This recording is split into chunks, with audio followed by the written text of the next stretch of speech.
Welcome to another episode of The Shift with Elena Agar. In this episode, I talk with Jordana Cole. She is a global learning and development leader. Over the last decade plus, she has worked in various organizations, helping managers be better at managing and really developing leaders within.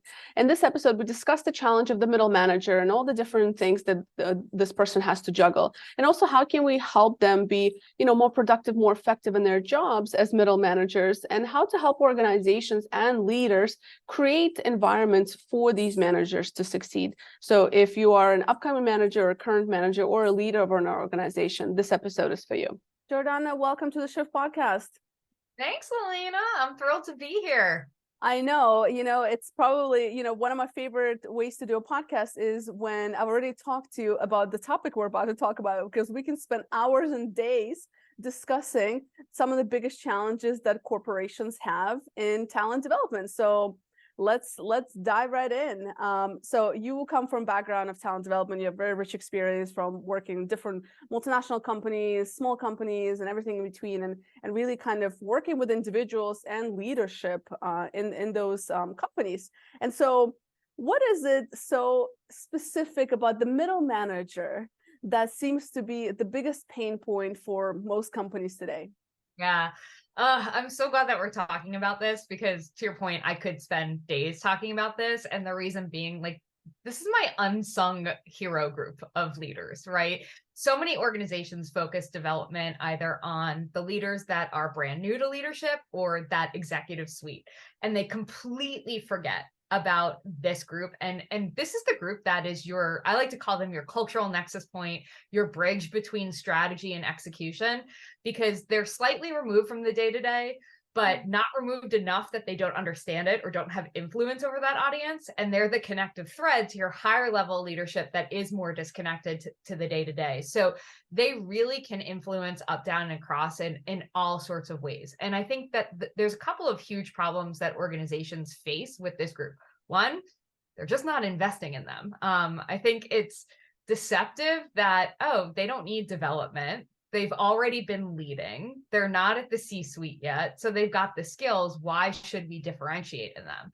And the truth is their transition between leading individual contributors to leading leaders requires a different lens, an elevated skill set, and it requires distinction in the development in a way that a lot of organizations don't actually invest time and energy in. And sometimes even the individuals themselves don't think they need it. So I think that's the first thing. And the second thing is just their roles getting harder, right? It's more ripe for burnout.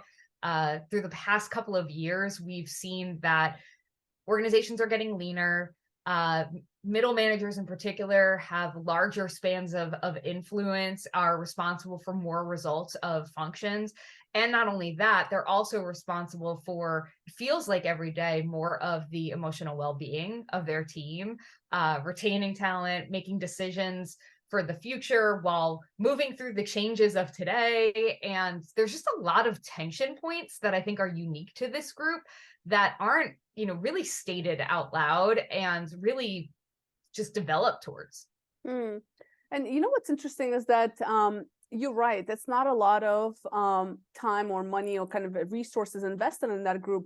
But I think it was McKinsey article, maybe 21, 22, and it's a globally learning and development field has, it was like 300 something, maybe 275 or 295, something close to $300 billion are spent on talent development globally at big kind of corporations. But I'm just always astonished because you and I in this field, and we know all about the LMSs and all those kind of tools and platforms that are very costly, but they're not effective. Majority of them are not effective. I mean, there are better ones like BetterUp, which I'm a fan of, because it's a little bit, you have that hands-on coaching, you have that, that individualized coaching, which is better than just an LMS where you just sit there on your own. But the question is, if we're spending all that money, but we're not investing in middle managers, what is going on there? Yeah. And I think it's because, we see L&D often as courses, and coursework isn't exactly what this audience needs. So if you spent all your time building up an e-learning platform, as an example, or a course academy, it's kind of like, well, they already took those courses. So now what do we do? Or we have this academy for the C-suite where we, pair them with mentors in the field, or we get them executive coaches, but we can't afford to do that for this other layer that's much more expensive. So, I think it's hard for them to recognize, this group has, a distinct ROI, but it also requires a shift to how we think about development for them. And it's not about more and more courses. It's okay, how do you take what they've learned and turn that into habits? So that involves, what are we talking about from an experiential standpoint, connecting to the work that they're doing in a day-to-day basis, giving them opportunities to practice, giving them opportunities to integrate, whether it be through a coach, an action plan, or through peers in a peer-to-peer learning situation. Where is there room for them to kind of experiment with? And then more importantly, I think a lot of times we focus development on the individual, and we don't actually take the step back and go, how is the system that we've created, how is the organizational structure, system, incentivization actually encouraging these behaviors? So, when you're just teaching brand new skills, it's easy to go, okay, they did this, they did this, they did this, they did this. Okay, great, that's on their profile. But when you're trying to elevate existing skills or have them apply differently, the question is, what are you doing to reinforce that? Are you incentivizing these behaviors? Or are you de-incentivizing them? And that requires a hard look, not just about what you're investing your learning dollars in. It requires a hard look into overall organizational design. And a lot of organizations, in a space where we have to create results, where we're getting leaner, where everything is changing, it can seem daunting to do that. And what's interesting? I was actually just looking at this conversation on LinkedIn the other day. Somebody posted and they looped me into the conversation, and it was around kind of the responsibility. There's the responsibility of the individual and the company, right? And I'm a huge proponent. Like, yes, there's certain things companies should do, but also as an individual, there's certain things you need to take accountability and ownership of as a middle manager, just a professional. But what was interesting in that conversation is that this person was saying, it was around like, okay, so what kind of things can a high performer manager do and all that? And it was around like, how does it connect to the company? But what was interesting is that what I commented as well is, you can have a really high performing manager that can do all the right things, right? But if you don't have systems and processes in place, to your point, of somebody who's supporting them, somebody who is keeping them accountable for their own development, that habit, like what is the follow through? What is the follow up? What is the system that's in place? Because you can have the highest performance manager that knows what they're doing and all that. But if there's no system or support for them, that's how they lead to burnout, or they go to companies that can provide that. Yeah, I mean, I can't tell you how many times where, earlier in my career in L&D, I focused on kind of the bottom-up grassroots development. It was kind of like, if you build it, they will come. It'll spread word of mouth, as people start to realize that this stuff works. If they're building stronger relationships, better practices, they're going to encourage their peers come. But what I learned is, well, when that wasn't modeled by their leaders, when their leadership behaviors weren't aligning with what they were being taught, or, in fact, sometimes being de-incentivized, that basically, in some cases, completely removed the habits that they had learned. In other cases, had created frustration. In other cases, to your point, caused them to look elsewhere. So now you've invested all this development in a leader who's doing the right things. And because their leader is not modeling it, they're taking that investment and bringing it to another organization to make that team even better, to make that organization even stronger. So I think there's the system of, what are your leaders above that leader role modeling? And I see that middle manager level as the first level to do that, because they're the first group that actually leads leaders, but it's true all the way up to the C-suite. And then the second place is, I think a lot of times when we focus on development today, we're still in this corrective phase, right? We see it as fixing problematic behaviors. We invest in a executive coach when we have an executive leader who's struggling. We send people to a workshop when they're getting, bad feedback. And development shouldn't be a punishment. It should be an enabler of growth. And not only in what we provide, but again, how we incentivize it. I think right now, the way that leaders' performance is measured is so often around just the results, the outcomes, right?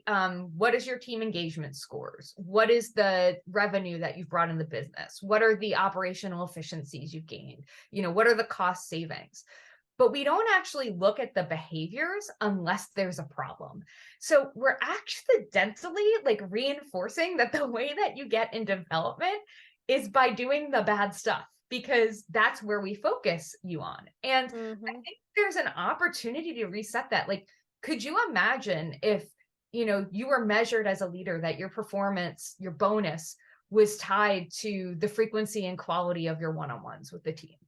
How well you delegate things to the right people, right? The amount of positive feedback that you provide real time, your coaching skills.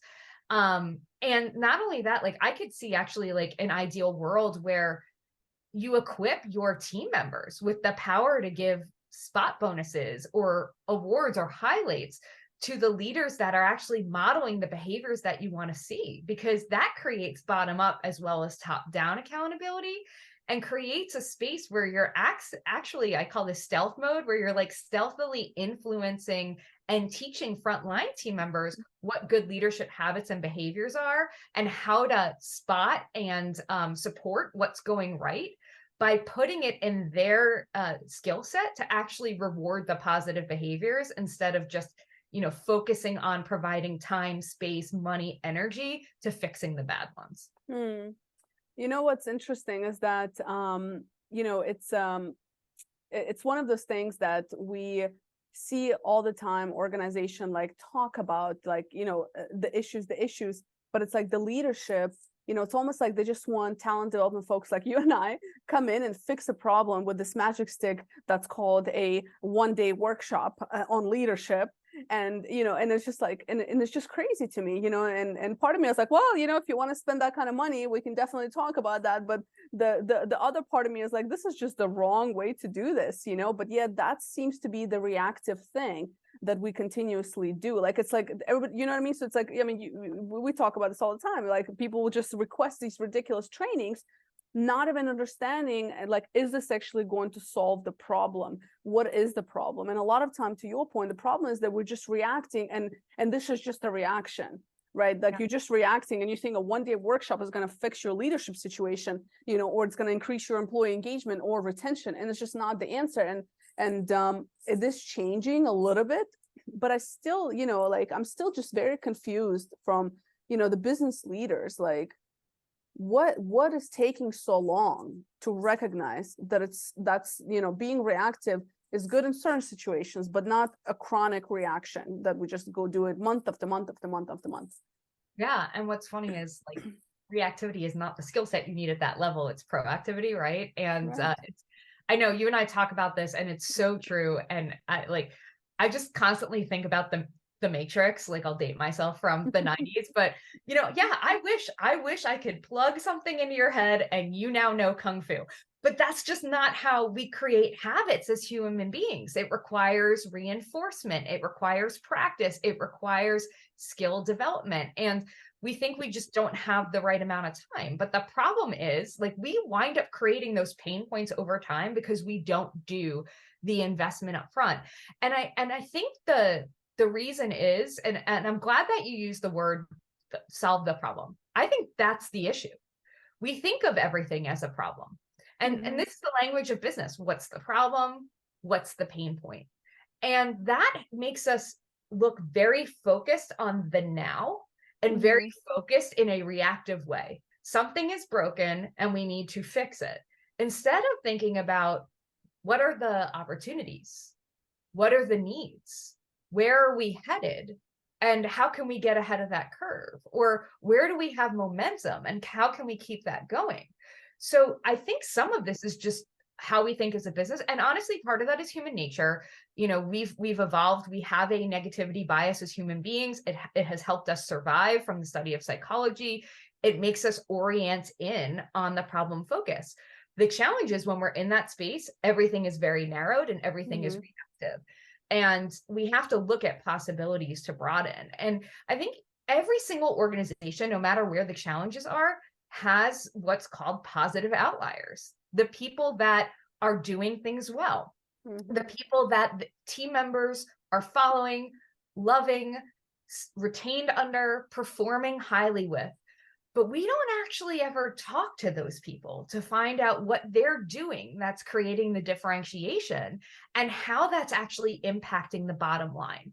And I think that's a way that L&D professionals can look at ROI in a unique way. Instead of saying, hey, we're going to fix this problem or we might solve this, go and say, hey, these 10 leaders, because of their impact, we're seeing this level of results in comparison to the baseline population. We're seeing 10% higher retention and engagement. And we've uncovered that these are the things that they're modeling. So we're actually going to take that skill set and we're going to bring it to the rest of the leadership team. We're going to use these individuals as pillars and role models to help us design it. Because if we even half the impact of that and bring that to the whole team, what can that do for our business? And that's taking a proactive opportunity, focusing on what's working instead of just highlighting the problem that's to solve today. Yeah, and you know what else I wish people implement, and it's to your point that it's that habit creation, and it really goes back to like there's so much research around cognitive science right now, like how do we process things and change and all that. And with the way that we're so overwhelmed with information, this allows for that continuous learning and continuous implementation of that particular skill, right? And it takes weeks to get there. So the fact that it's just going to be solved in a week or a couple of days is just unrealistic. So I really, just as you're speaking, I was like, there really just has to be those systems in place. And part of those systems has to be strategic thinking where L&D is a partner in that execution of that strategy, of the business strategy, which also I see changing. You see HR and L&D folks are becoming part, are getting the seat at the table with the senior leadership. So I see that changing. I'm really happy to see that, because it is such an essential. It's like everybody wants great talent, but they don't ask HR or talent development or recruitment team to come sit at the table and discuss a talent problem. Usually it's just solved up here, but it's not asked of the people it's literally their job to manage talent. So it's like the fact that it's taken us this long is mind blowing. And the final thing, because I just have to say it again, is that the first budget that gets cut is this talent development stuff, yet billions of dollars are spent. I have to argue that companies can spend a lot less and have much more effective outcomes and actual results if they have that strategy and if they put the right people at the table and the right commitment from everybody in the company to actually make it happen. Yeah, I'm hugely on board with that, right? Like I talk about a lot of times, like the work that L&D does, and in the work of leadership development, it's usually in the important, not urgent bucket, right? So it's easy to say, well, we don't have to prioritize this right now. But the challenge is when you cut it, it actually creates more urgency down the line. And you're spot on, right? It's there's better, smarter ways to do this, bringing all of the people to the table. And it's not about designing in isolation, it's designing with the group. And I think that there's a couple of challenges with that. Number one, yeah, it's taken a really long time for L&D and HR to get a strategic seat at the table, which means there are a lot of professionals who don't know how to operate at that level. They're used to executing, being asked, hey, build this course, hey, source this vendor. And to your point, change isn't just about deploying things. It's about adoption. And people only have so much mental bandwidth. And I think of what we do in L&D when we mean well with these really filled out LMSs and academies with hundreds of courses, and we're so proud of it. It's like we live in a hoarder's house.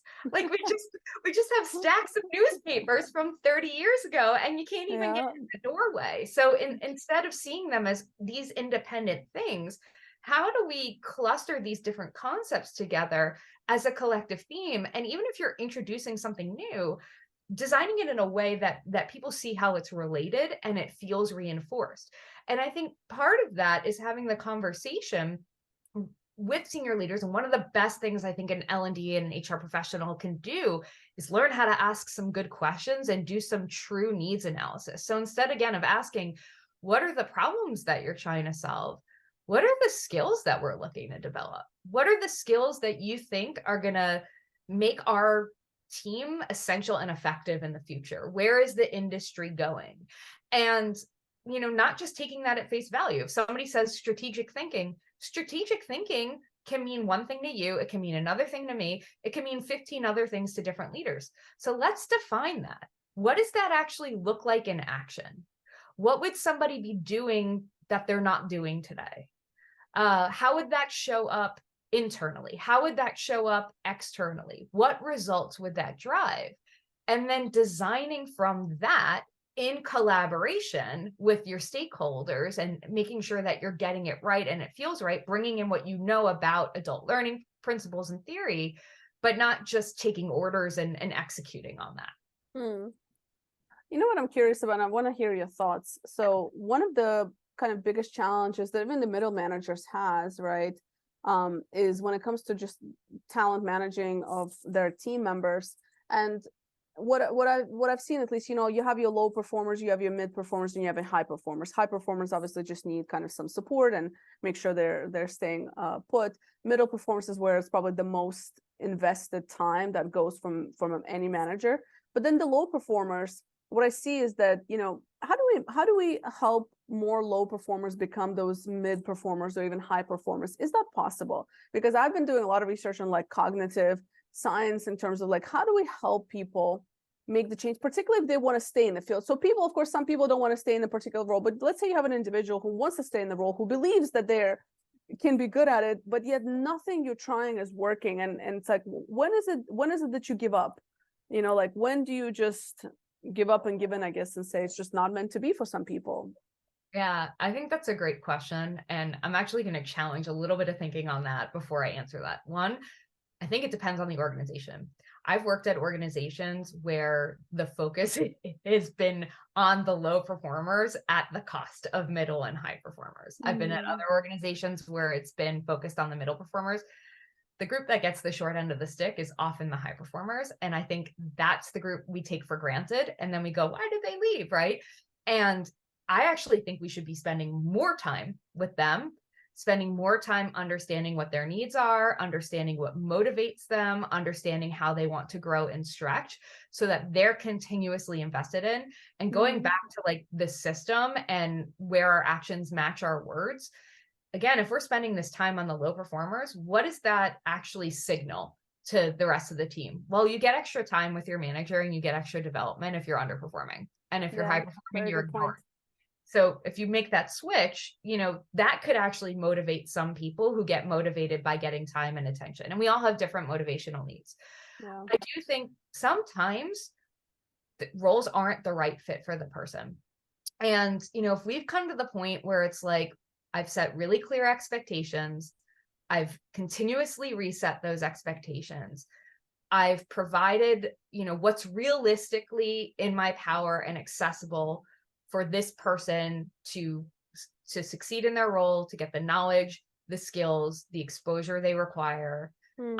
I've created accountability around that, and they're still not meeting it, then it's probably not worth the continued investment. And I think it starts with candid conversations up front about what the expectations are, where the gaps are to that. And, is there a willingness for that person to put in the work to meet those gaps? If not, cool, then let's have another conversation about what that might look like and how to transition you into another role or even out of the organization, because I'd rather somebody make that decision than get to a point where we have to make that decision for them, which is the hardest thing as a manager. And if they are saying, yes, I want to go after it, okay, great. I'm here to support you and I believe in you. And here's why. And here are the milestones that you're going to need to meet along the way to show progress. And if those milestones can't be met, we're going to have to revisit this conversation again, because this is a core essential component of the role. And if you can't consistently meet it, then this isn't going to be the right fit for you. And I want you to find something where it is a better fit for your skill set and your interests. So I think it's about laying out those conversations, but I do think sometimes leaders struggle with creating the milestones. Like, you set the expectation, but it's so far away and you don't have the touch points along the way. So you get there and it's too late, but you also haven't done the due diligence along the way to help them, or the expectations aren't clear. So again, if you can go, the expectations were clear, I set clear milestones and accountability around it, I reinforced it. So like when that expectation was met, I celebrated the progress. When it wasn't met, I created accountability around it. I provided, the skills, I provided the support, I provided the opportunities. The other person has to take ownership for their own development and success.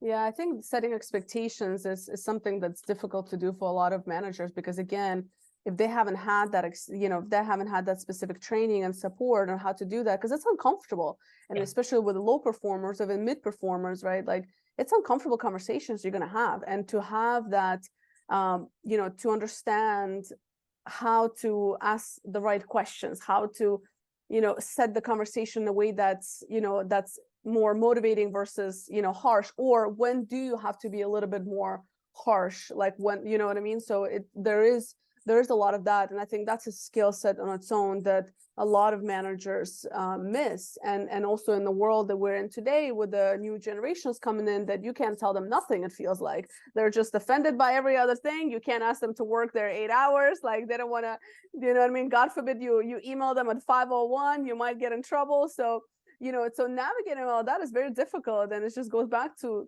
the start of this conversation, how it's such a challenging place to be for the middle manager, not only managing down but also managing up, which is also another set of challenges, like on a different level. So it's tough. Yeah, I mean, and I think expectations is one of the most important skills for a leader to get really, really good at, because to your point, expectations aren't just down, they're across in peer groups when you're working on cross-functional projects, and they're up when you have needs that your manager isn't meeting or you have asks of them. So the better that we can get at that, the more successful we'll be, because I think a lot of communication issues, which is really what a lot of workplace issues are at their core, what it comes down to is either unmet or unclear expectations. And a lot of times we think an expectation is clear, but how we interpret it is different than how the other person interprets it. What we remember isn't documented. We don't ask, hey, what did you hear in that? I want to make sure we're aligned. Tell me what you heard in that. And I'm glad that you brought up the point around skills training in this, because I think this comes back to the earlier point of our conversation about it's not about a course. I'm able to do this because I have years and years and years of experience as a leader, as a coach, and in running leadership development programs. So I have practice, right? And I didn't learn this just by going to a course. And I think this is the space that a lot of organizations miss. We don't create spaces where leaders can practice these skills. So we go straight from the course to application. And when it's new to you, or you're uncomfortable, or the stakes are high, you're not going to get it right, or you might not do it at all. I think about world-class, concert pianists as an example. They practice scales all day long. They practice that piece over and over and over again. They practice the fundamentals over and over and over again before they hit the stage, even though this is their profession and they've been doing it day in, day out, probably since they're a kid. And the reason being is when you get up on that stage at Carnegie Hall or wherever, that really, really peak emotional moment, you kind of want your brain to go in autopilot. You want your muscles to like automatically remember what you're doing so that you don't have to, process what you should be doing, think about it, and act in the emotional moments. And we don't develop any expectations for practice or practice times for leaders. Instead, we go, okay, you learn this. Now, the first place that you're going to use this is in the super high stakes emotional conversation where somebody isn't meeting expectations and you have to tell them that. And your brain is hijacked by your emotions. So you come across, even if you have the best of intentions, not confident, maybe not composed, maybe unclear, maybe rushed. And just the nature of that can mean that the expectation isn't set in the right way. And I mean, I think most leaders, especially like at the middle manager level, if you had to present to the board or you had to present to the C-suite, you're going to spend hours crafting that presentation, practicing how you speak and how you present. But if you have to have a conversation with a peer, if you have to have a conversation with a direct report on meeting expectations, I don't know very many leaders who are actually practicing that. And I don't know many organizations that are building that in to their ways of working. And that is something that is a very low cost, highly effective way to develop your talent. That's an excellent point. And you know what's interesting? So I work in the government contracting space, and everybody's billable, of course. And so the excuse is always like, well, everybody's on client. And you know, obviously it starts with kind of how the project's a bit and all of that. And a lot of companies obviously in the same situation, but it seems like with a lot of companies in that government space, you have to have, you know, 85% utilization rate and all of that. But you know, from again, not a math problem, but what I've seen at least play out in many of these organizations is that you're going to end up paying for some kind of pain. So from a financial perspective, you're either going to, sure, you might just maximize on that 95%, but if you just create a little bit of space and you know, invest that money up front, it will probably save you more money long term. And long term doesn't have to be 10 years. We're talking 2-3 years down the line, you're going to see an impact, right? But also another part of this here, what I see is particularly in the DC area that we're in, is not only do you have to create that extra space percentage that people can actually allocate, but you also have to make sure that they do it. Back to your conversation of like, you know, what is the system to actually make sure they do it? So it doesn't look like they're 100%, you know, utilization rate, and then everything else is on top of that. So, and that goes back to the challenge of delegation, of, you know, having difficult conversations, of people management that we often don't spend enough time on. And it's just, it's you know, and for people who are listening, who are business leaders, like, you got to feel the pain regardless. We've seen this over and over again. Yeah, you're absolutely right. You're going to feel the pain in underperformance. You're going to feel the pain in losing, you know, good talent who, you know, people leave managers, they don't leave organizations, right? Like, I mean, there's a ton of bodies of research about that. So you're going to have to spend the money on recruiting, training, you know, getting somebody settled in. You know, it's funny, we know in the sales world that it's more cost effective to retain an existing customer than it is to get a new customer, yet we don't apply the same logic to our own internal talent, which has always baffled me. You know, or you are going to lose a customer, right? And a big contract. And, you know, to your point, you're not saying like, okay, reduce that to 50%, you know, billable hours. What if it was just 5%? And what 5% more, and it was just focused, you know, in this way, and creating space, again, like to practice instead of to have coursework. You know who's participating in that, you know how they're showing up, you can use rubrics with that. All of that is extremely important. And I think the practice is important too, because like, if there was just one skill that I felt like was the skill that we should teach all, you know, middle managers how to do well, I'm going to call it coaching, but what it really is learning how to ask really good questions and actually clarify, integrate, process, and act on those responses. And that's a really essential skill in the government contracting space, because if you think about it, so many of your customers you're consulting them. You need to understand what their needs are. You need to understand what their pain points are. You need to understand what their strategic goals are. You need to connect the dots between what you're doing and their bigger initiatives.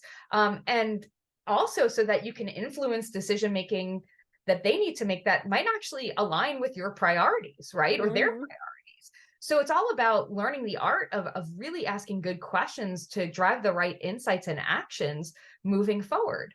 And, you know, think about if your middle managers, just in that space alone, got really, really great at that, and they start doing that with their teams, we do what's modeled for us. So that's also a way to like cascade the skills down, where just by the nature of what they're seeing and what's being reinforced on a day-to-day basis on them, if their manager is asking these types of questions of them in their one-to-ones, what types of questions do you think they're going to ask when they go into their customers? So, you know, just by preserving 5% extra of your manager's time where you give them the space to practice this, get feedback on what's working, highlight those that are doing it really well, even leverage them to mentor others or to get, spot incentives for that, that's going to translate into stronger conversations and stronger relationships with your clients that can likely lead to projects finishing on time more often, customers being more satisfied, and leveraging those billable hours in the right way, which ultimately is going to lead to retention of your customers and retention of your employees. Yeah, it sounds so simple. Why isn't it happening? Because we're stuck in ways of thinking, right? Yeah. Because we're stuck in the problem orientation. Mm-hmm. The problem is we don't have enough time, right? Instead of looking at the bigger picture of what is a successful organization look like, and where are we in relation to that, both in what's working and what's not. Yeah, no, absolutely. Lots of really interesting and kind of really practical things that you've mentioned in this conversation. I'm curious, for you as an L&D professional, what are you excited for the next end of this year? I mean, we're in September. I can't believe it's almost end of September now. We're recording this, but what are you excited for the remainder of this year and next year? Yeah, I think there's a couple things. One, I am really excited that L&D and HR is starting to get a strategic seat at the table in a way that really hasn't happened before. So I'm super excited to see what's going to happen with that. And I do think L&D and HR professionals need to step into what are the skills that I need to enhance in order to do that effectively. And how can I model what I need to see, from our leaders and what we're teaching our team. So that's number one. And then the other thing that I'll say is like an excitement and a nervous, like I'm nervous-sighted about it, is the whole AI in the HR space, right? I think that there are a number of ways that we can use that to be more efficient and more effective in our roles. I see AI as a useful tool to help overcome like the blank page syndrome. Maybe you have a situation where you don't know where to start with an outline on a particular topic, or you need help with a communication plan or building out a project timeline, or even just kind of, this is my idea for this offsite, but I need to kind of bucket it into, these 30-minute segments, and I want to make sure it hits these outcomes. I think AI can be a hugely effective tool in helping you to be more efficient. But we need to learn how to harness it properly and also what the limitations of it are. So I've seen kind of both sides of the coin, where there are people who are so scared of it and are like, I'm not touching this. And then you see people on the other side who are like, this is taking over my life. And it's like, okay, make sure you're using it in the right way. This does not replace, the need for human thinking, critical thinking, strategic thinking, et cetera. So yeah. How about you? I'm curious, the same question to you. Well, to your point, for me, it's also the AI. I've been reading a lot of, so Josh Bersin has released a lot of research around HR and AI, and it's been really fascinating to see all the tools out there. And some of the recent ones I've seen, and I forget the name, forgive me, the company that I'm going to be talking about, I don't remember, but it was basically almost like a replacement. I don't want to say replacement, because I also don't believe that you can replace that human piece, but it's almost like your own career coach. So it's an AI where, you go through your various whatever assessment of choice. And then what it does, it actually aligns your goals with organizational goals and organizational structure. And it actually gives you different avenues where you can succeed based on your results, where you can succeed. It doesn't have to be in your role. It could be in 2 or 3 additional roles. You can set it however you want, and it can help you, and it will give you a career trajectory and what do you need to do every year to get to that milestone, whatever that is, or every month, whatever it is. And there's a lot of those kind of things that are very interesting, because I think that is a great conversation starter. I don't think it's going to replace the human. I think that it's a little bit different, because there's a lot of people out there that can have access to similar tools that are like that, similar assessments, but what you do with it and how to move forward is very different. So I think that conversation is still going to be needed, but I am very curious to learn more about these tools. I'm actually going to be scheduling demos to see how I can utilize them in my company and just moving forward. But I'm excited for that, because I think it's going to allow us as L&D professionals to focus on the meat. Yes. And really because there's a lot of things that we can do on one-on-one conversations. And if some of it could be supplemented through AI, and then we can just have that in front of us. And, kind of like a lot of the Gallup stuff, it's also very helpful, right? So that's another form of like assessments that are out there that are super helpful for a coaching conversation. Yeah. And especially if it's people we haven't really got to know, so it's difficult. So it makes it a little bit more tailored. And if something can align it to organizational goals, well, you know what I mean? That's even better. So I'm excited for that. Yeah, I love that. Because I think you're right. I don't think it's a replacement for a coach. I think it's an enhancement to Mm-hmm. coaching conversations and even, manager development conversations, right? Mm-hmm. And they still need to know the right questions to ask, right? Because that's a starting point. Okay, we've synthesized this, and these are some, recommendations we have. And then that's a starting point for conversation of, what did you agree with from this? What Mm-hmm. surprised you from this? Which of this list excites you and which doesn't? And then like, let's hone in that and share, from what you want to start with and what you need, what energizes you, what drains you, so that we can actually create something that's targeted to you specifically, can help you through accountability. And from a manager standpoint, sometimes our own perspectives of ourselves are different than other people's perceptions of us. So even Mm-hmm. seeing where there's alignment or misalignment and, how we can overcome that. So yeah, I think it's a great way to get it. I love what you said about like getting into the meat of the conversation, right? It takes away some of that initial get to know you stuff and like Yeah. superfluous translating to get to really the meat of what that person needs to be successful. So that's Yeah. really cool. And I'm curious to hear which products you like the most and Yeah. yeah, the pros and cons of them. Yeah, maybe that's another conversation. That'll be a good one to like, reviews of two L&D professionals reviewing Ooh, technology that's out there. And is it exciting or is it scary? So maybe that's an episode we're going to do for sure. that Actually, might be it a is. whole series, Elena. That might be a whole series. That sounds like another series I'll be launching with you as a co-host. Do it. Let's do it. So where do you hang out? Where can people get in touch with you and read all your content and articles that you're putting out there? Sure. So the two places, my website, ignitedbyjordana.com. I actually have a media page that includes a bunch of articles that I've written, some other podcasts I've been on, as well as I've published my master's thesis on how you can actually use improv as a tool to enhance workplace relationships. So for anybody who wants to dig into 100 pages of improv, positive psychology, workplace relationships, I've got you covered. And then I'm super active on LinkedIn. So please connect with me. I post almost every week different small leadership insights that come from different conversations I've had, workshops I've led. Even what I'm working on right now is I was in New York last week and I got some leadership inspiration from a bodega and a pizza place. So more to come All on. right. Can't wait to hear about that one. All right. And I'm going to make sure I include all of these links in the show notes for those that are listening. And the last question I have for you is, what is one question you wish people would ask themselves more often? What is my superpower? Not the superpower that I want to have. I'm not talking about like, yeah, I wish I could fly Mm-hmm. too, but really, what is my unique superpower? Makes me unique. I bring to the table. I hear from people all the time that they value in me. What is that? What is your superpower? So my superpower has actually become my brand for my business. I call myself an igniter. Mm, I am able to spark action, spark insights, spark inspiration that get people going. yeah. So I'm an igniter. Do you know yours? What's yours? I do know mine. It's kind of a line because it's here on a sticky note. So I recently went through this exercise of like my values, but it's more of just like the kind of superpowers. So I have five, and I'm not sure which one of them is I mean, I guess five main ones, which is resiliency, empowerment, empathy, accomplishment, and belief. So I would have to choose, if I had to choose from those values, I would say empowerment.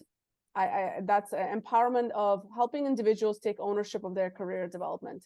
Yeah. So I think that's kind of if I look at my career and kind of where I feel like I've made a difference is helping people take ownership and accountability, which is what this whole thing is about, this podcast, as well as like how can we as individuals just take ownership of our own career development. And I think I've done that successful in more ways than one. So I think that's what the one I would choose. And that, of course, includes being empathetic and resilient and all those other things. So it's like there's a lot of sub things under there, but I think Yeah, that'll do I it. see the linkages, right? Like your belief in other people and your belief in yourself is what creates that empowerment and the resiliency when things get hard, right? Like that empathy to really feel that connection, right? For people to, you know, believe in themselves and really feel empowered. And you can't have empowerment without accountability. So I love that you did that, because actually my superpower came from when I took StrengthsFinder. You know, I looked at my top 5, and this was like 10 years ago now: activator, communication, individualization, relator, woo. And I said, all right, how do I package this all together? What does this mean? And I realized, like, okay, I'm somebody who develops relationships, you know, both broad and deep. I use my communication abilities and storytelling approach to, you know, inspire action. And I'm able to hone on the unique needs of each person to do it. And when I packaged it all together, I realized that the word that encompassed all of that is, I'm an igniter of people. And that has stuck with me for 10 years. I've literally put it on my license plate on my car. It was what I used as my essay for my graduate school admissions application, and it's become my brand. So I think it's helped me focus with more intention about the value and contribution I bring to the world, and also where I'm most able to thrive and what I need to in a role in a company in order to do that. So that's why I'm so passionate about that question, because I think it opens the door so much. And I think people take what they're really great at for granted because we're so focused on the problems. And we all are unique in our own unique ways. And even when you don't realize it, you have that superpower. And the earlier that we can make sense of that, the more ways that we see that we can apply that in different ways and be more intentional in life and work and beyond. That's beautiful. What is your superpower? I love it. Thank you for being on the show. Thank you for all the different very practical tips you have given. So I hope people who are listening, we're together collectively going to change the trajectory of L&D towards spending money in the right way instead of just throwing money out the window and hoping something will stick.